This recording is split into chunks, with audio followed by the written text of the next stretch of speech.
Hello everyone. आज हम पढ़ने वाले हैं फ्रैक्शंस के बारे में। फ्रैक्शन क्या होता है? तो बेसिकली फ्रैक्शन जो है वो एक तरीके के, पहली बात, नंबर्स ही हैं जो किसी ना किसी चीज़ को रिप्रेजेंट कर रहे होते हैं। लेकिन नॉर्मल नंबर जैसे कि 1, 2, 3 जो हम जानते हैं, ये उनसे डिफरेंट होते हैं। फ्रैक्शंस जो हैं वो, ये जो पूरे नंबर हैं,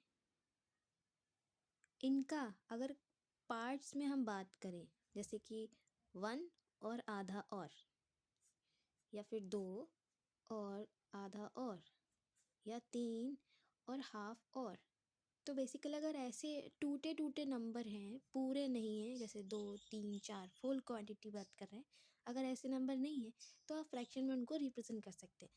अगर हम बात करें, एक एग्जांपल लेते हैं, 2/7। ये जो है, ये नंबर हो सकता है कि 1 से भी कम हो, और हो सकता है 1 से आगे हो, यानी 2 से कम हो, कुछ भी हो सकता है। फ्रैक्शन जो है वो होल क्वांटिटी नहीं दिखाते। तो आप समझ सकते हैं कि जो फ्रैक्शन है वो जो है वो पूरी क्वांटिटी को नहीं दर्शाते हैं, वो पार्ट्स को दिखा सकते हैं। जैसे कि अगर हम एग्जांपल की बात करें, कैसे कैसे पार्ट्स को दिखाते हैं। मान लीजिए मेरे पास ये एक सर्कल है। अब मैंने कहा मुझे इसका इतना पार्ट दिखाना है बजाय 1 के, तो मुझे क्या करना होगा? फिर मैं क्या करूँगी, मैं इसको पहले तो इक्वल पार्ट्स में बांट दूँगी। जैसे कि अगर हम देखें, ये इससे मैच कर रहा है, थोड़ा सा साइजेस डिफरेंस है क्योंकि वो मेरा डायग्राम एकदम प्रॉपर नहीं है। इसमें कितने पार्ट हुए? 1, 2, 3, 4, 5, 6, 7, 8, 8 पार्ट हुए। और इन्होंने क्या बोला था, मुझे इतना दिखाना है खाली, इसको हम नंबर में कितना दिखाएं। तो आप फ्रैक्शन की मदद से इतने पार्ट को दिखा सकते हैं। और ये पार्ट 1 का कुछ पार्ट है, यानी 1 होल नहीं रिप्रेजेंट कर रहा है, ये कुछ पार्ट रिप्रेजेंट कर रहा है। तो फ्रैक्शन को कैसे लिखते हैं? अपॉन में टोटल नंबर होते हैं जितने बांटे गए हैं, 1, 2, 3, 4, 5, 6, 7, 8, और ऊपर जितना उसने बोला उस 8 में का एक पार्ट रिप्रेजेंट करना है। तो ये होगा इसकी क्वांटिटी। इसको आप इस तरीके से नंबर में लिख सकते हैं with the help of fractions.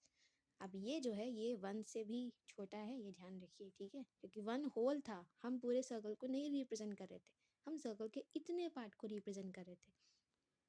तो बेसिकली फ्रैक्शन जो है वो कंप्लीट जो नंबर नहीं है उनको रिप्रेजेंट करने में हेल्प कर सकते हैं। हर जगह हम फ्रैक्शन नहीं लिखते।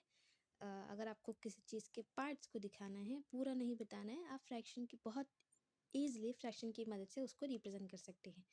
फ्रैक्शन को लिखने का जो फॉर्मेट है वो यही है, P/Q। यहाँ ये P और Q कुछ भी हो सकता है, यानी कि आप फ्रैक्शन में एक नंबर ऊपर लिखते हैं, एक नंबर नीचे लिखते हैं। जो नंबर ऊपर होता है उसे बोलते हैं न्यूमरेटर, जो नीचे होता है उसे बोलते हैं डिनोमिनेटर। कोई भी नंबर हो सकता है, 1/2, 3/6, 5/7, 4/3, 11/12, या 23/24, एनीथिंग। तो ये बस सिंपल सा फ्रैक्शन होता है। अब हम इसके टाइप्स के बारे में नेक्स्ट वीडियो में पढ़ेंगे। Thank you.